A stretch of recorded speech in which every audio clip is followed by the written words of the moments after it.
Hello everyone, welcome to one judgement at a time. तो आज की इस वीडियो में हम एक बेहद लैंडमार्क और इम्पॉर्टेंट केस डिस्कस करने जा रहे हैं।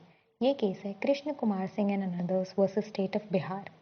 ये केस 2 जनवरी 2017 को आया था और इसमें 7 जज बेंच बैठी थी, जिसने 5:2 के रेशियो से जजमेंट दिया था। तो इस केस में रीप्रोमलगेशन ऑफ ऑर्डिनेंसेस और उनकी कॉन्स्टिट्यूशनल वैलिडिटी इस पर्टिकुलर टॉपिक को डिसफर किया गया है। तो अब इस केस की शुरुआत होती है 1989 से। तो 1989 में बिहार गवर्नमेंट ने काफ़ी सारे ऑर्डिनेंसेस पास किए थे। क्यों? क्योंकि उनको वहाँ के जो भी प्राइवेट संस्कृत स्कूल्स थे उनको अपने ऊपर लेना था। तो जो उन्होंने सबसे पहला ऑर्डिनेंस पास किया था वो था Bihar non government Sanskrit schools taking over of management and control ordinance. अब इस ऑर्डिनेंस के बाद हुआ क्या कि जो भी सारी सर्विसेज ऑफ टीचर्स और अदर एम्प्लॉयज़ थे जो स्कूल के, वो सारे सर्विसेज ट्रांसफ़र हो गई थी स्टेट गवर्नमेंट के पास, क्योंकि जो पूरा कंट्रोल था संस्कृत स्कूल्स का उसका स्टेट गवर्नमेंट ने उसके ऊपर कंट्रोल ले लिया था। अब ये पहली जो ऑर्डिनेंस पास हुई थी इसको और भी कई सारी ऑर्डिनेंसेस ने सक्सीड किया और इन सारी की सारी ऑर्डिनेंसेस को स्टेट लेजिस्लेचर के सामने प्रेजेंट नहीं किया गया और ना ही कोई लॉ पास किया गया इनके रिकॉर्ड में। जैसे ही एक ऑर्डिनेंस का टाइम खत्म होता था वैसे ही एक नई ऑर्डिनेंस को पास कर दिया जाता था। तो अब ये ऑर्डिनेंस क्या होता है? तो ऑर्डिनेंस डिफाइंड है article 123 of the constitution of India में। ऑर्डिनेंस ये पावर देती है और अथॉरिटी देती है प्रेसिडेंट ऑफ इंडिया को कि वो जब दोनों ही हाउस ऑफ पार्लियामेंट सेशन में नहीं होंगे तो तब वो एक ऑर्डिनेंस पास कर सकते हैं। मतलब कि कभी ऐसी सिचुएशन आ गई है कि दोनों ही सेशन में नहीं है, मतलब दोनों ही जो हाउसेस हैं पार्लियामेंट के वो सेशन में नहीं है और अभी किसी चीज़ पे डिसीजन लेना बहुत इंपॉर्टेंट है, तो एक ऑर्डिनेंस को पास कर दिया जाएगा। लेकिन वो ऑर्डिनेंस सिर्फ 6 हफ्ते तक ही रहेगी और 6 हफ्ते के अंदर अंदर ही एक पार्लियामेंट की रीअसेंबली होनी चाहिए और उसके सामने इस ऑर्डिनेंस को प्रेजेंट किया जाएगा एंड इवेंचुअली वहाँ पर मेजोरिटी से पास होने के बाद ही उसको बिल या एक्ट में कन्वर्ट कर दिया जाएगा। Same to same procedure follow होता है गवर्नर के केस में भी। तो गवर्नर का केस है आर्टिकल 213 में। तो आर्टिकल 213 ये बताता है कि कब स्टेट अथॉरिटी के तहत एक गवर्नर एक ऑर्डिनेंस को पास कर सकता है एंड सिमिलरली तब भी हमारे लिए जो लेजिस्लेटिव काउंसिल है वो मिलेगी और डिसाइड करेगी and eventually he state council के डिसीजन के बाद ही उस ऑर्डिनेंस को मतलब एक्ट में या बिल में कन्वर्ट कर दिया जाता है। तो अब ऑफ कोर्स जो कंडीशन ले डाउन हुई है कि जो स्टेट लेजिस्लेचर है वो रेक्टिफाई करेगा इस ऑर्डिनेंस को और उसको बिल में कन्वर्ट करेगा एंड इवेंचुअली पास होने के बाद वो बिल एक्ट में कन्वर्ट हो जाएगा। बट यहाँ पर बिहार में जो ऑर्डिनेंसेस पास हो रहे थे उनके साथ ऐसा नहीं हो रहा था।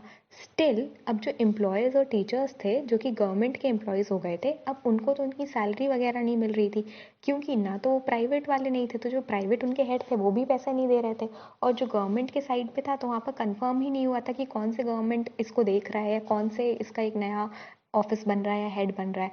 तो इन लोगों ने डायरेक्टली हाई कोर्ट को अप्रोच किया और कहा कि हमें हमारी सैलरी चाहिए और गवर्नमेंट से बोला कि हमारी सैलरी दो। तो अब वहाँ पर हाई कोर्ट में यही क्वेश्चन आ गया कि जो ये ऑर्डिनेंसेस हैं, ये जो रीप्रमलगेशन ऑफ ऑर्डिनेंसेस हुआ है, ये सही भी है या नहीं है। तो वहाँ पर हाई कोर्ट ने यही कहा, तो वहाँ पर DC Wadhwa and others versus state of Bihar and others इस केस को साइड करते हुए हाई कोर्ट ने कहा कि नहीं, जो ये रीप्रमलगेशन ऑफ ऑर्डिनेंसेस है ये इलीगल है और ये कॉन्स्टिट्यूशनल नहीं है एंड देयरफॉर जो ये सारे एम्प्लॉयज़ हैं ये गवर्नमेंट के एम्प्लॉयज़ नहीं हैं और इनको हम जो इनकी सैलरी या इमलमेंट्स हैं वो नहीं दे सकते हैं। क्योंकि डीसी वाधवा केस में भी यही बोला गया था कि अगर कभी भी रीप्रोमलगेशन होता है ऑर्डिनेंसेस का तो वो अनकॉन्स्टिट्यूशनल होता है। अब यही जो अपील थी ये गई, फिर इसके खिलाफ अपील करी गई हाई कोर्ट के जजमेंट के खिलाफ, तो ये गई 2 जज बेंच के पास, सुप्रीम कोर्ट के। तो अब 2 जज बेंच में भी जस्टिस सुजाता मनोहर और जस्टिस डीपी वाधवा यही दोनों लोग थे। तो अब इन लोगों ने कहा कि हाँ ऑफ कोर्स जो ये रीप्रोमलगेशन है ये तो गलत है, पर जो पहला वाला ऑर्डिनेंस था वो ज़रूर सही था। बट उसको भी इन लोगों को अपना जो स्टेट लेजिस्लेचर थी उसके सामने लाना चाहिए था। बट स्टिल वो क्लियर नहीं थे, इस वजह से उन्होंने कहा कि इसको रेफर करना चाहिए 3 जज बेंच को। अब 3 जज बेंच ने बोला कि हमें लगता है 5 जज बेंच को रेफर करना चाहिए और 5 जज बेंच ने बोला कि हमें लगता है एक 7 जज बेंच को इसको डिस्कस करना चाहिए एंड इवेंचुअली 23 नवंबर 2004 को इस मैटर को रेफर कर दिया गया एक लार्जर बेंच ऑफ 7 जजेस के पास। तो अब हमारे 7 जजेस में 5:2 की रेशियो से जजमेंट आया। जो 5 जजेस मेजॉरिटी में थे वो थे justice D Y Chandrachud, justice Bobde, justice Goyal, justice Lalit और जस्टिस नागेश्वर राव। इनके अलावा जस्टिस टी एस ठाकुर और जस्टिस मदन बी लोकुर ये दोनों मिनॉरिटी में थे।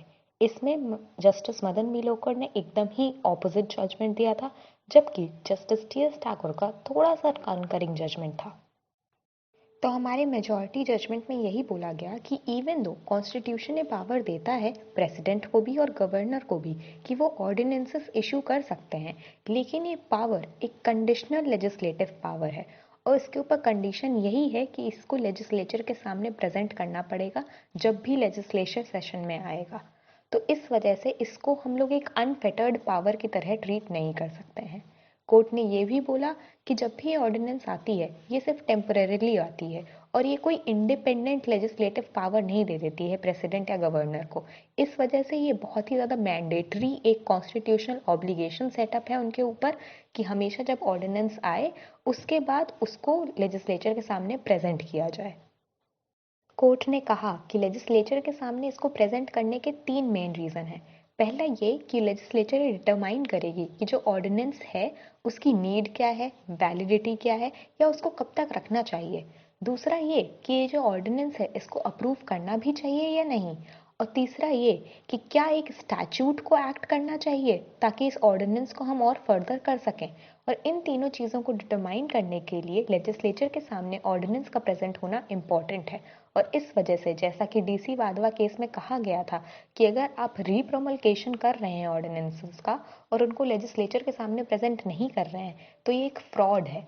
एंड देयरफॉर यहाँ पर मेजॉरिटी ओपिनियन में कोर्ट ने यही कहा कि जब तक आप लेजिस्लेचर के सामने नहीं रख रहे हो, ये तीनों चीज़ें डिटरमाइन नहीं हो रही हैं, तब तक जो भी ऑर्डिनेंसेस पास हो रही हैं वो सब फ्रॉड हैं और इलीगल हैं and therefore they are not valid. Court ने बोला कि जो लेजिस्लेचर होती है वही प्राइमरी लॉ मेकिंग अथॉरिटी होती है और अगर आप बिना लेजिस्लेचर के सामने ऑर्डिनेंस को प्रेजेंट किए सिर्फ प्रेसिडेंट और गवर्नर अगर कोई भी ऑर्डिनेंस पास कर रहे हैं तो वो एक तरीका है कि आप किसी तरीके से लेजिस्लेचर को सरकमवेंट कर रहे हैं and that is not something which should be done.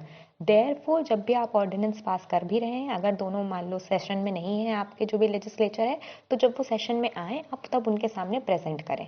Court ने ये भी बोला कि जो ये ऑर्डिनेंस इशूइंग पावर है 123 एंड 213 के अंदर ये जुडिशियल रिव्यू से इम्यून नहीं है।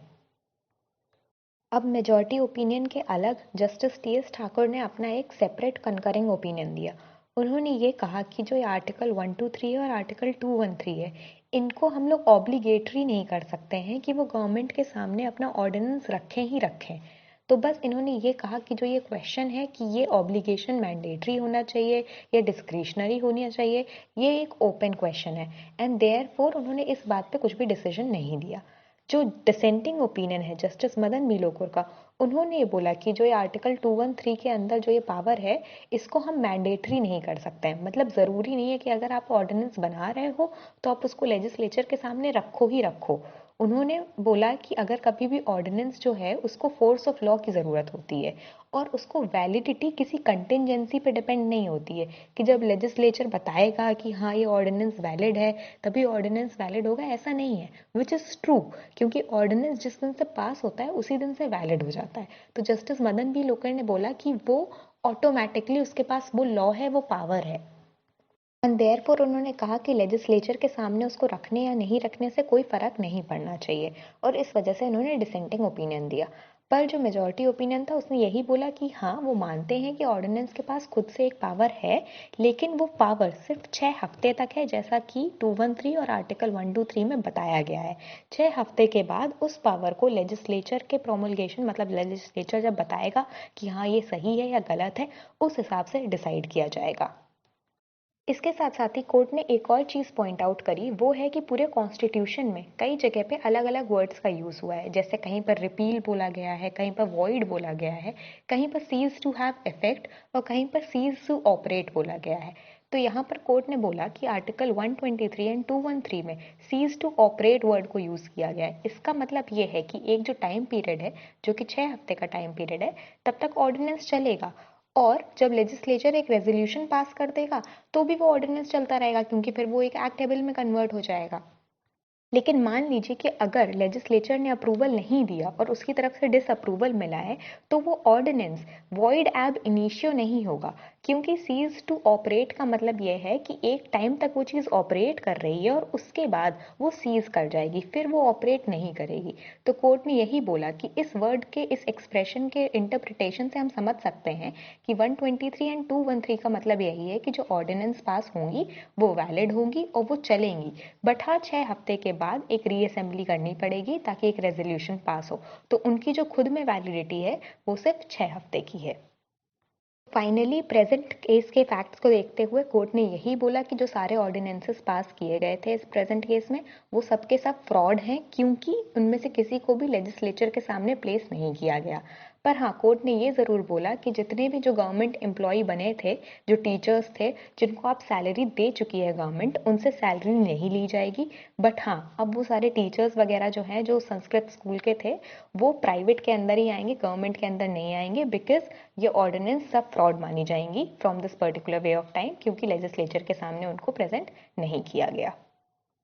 तो फाइनली इस कोर्ट के मेजॉरिटी ओपिनियन के हिसाब से ऑर्डिनेंस को लेजिस्लेचर के सामने रखने वाली रिक्वायरमेंट को मैंडेटरी माना गया। जस्टिस मदन बी लोकुर के हिसाब से इस रिक्वायरमेंट को डायरेक्टरी माना गया और जस्टिस ठाकुर ने इस रिक्वायरमेंट को क्वेश्चन ऑफ इंटरप्रिटेशन बोल के ओपन छोड़ दिया। तो यही थी आज की वीडियो। अगर आपको आज की वीडियो अच्छी लगी हो तो प्लीज़ वीडियो को लाइक करिएगा, अपने दोस्तों के साथ शेयर करिएगा, मेरे चैनल को सब्सक्राइब करना ना भूलें। Thank you.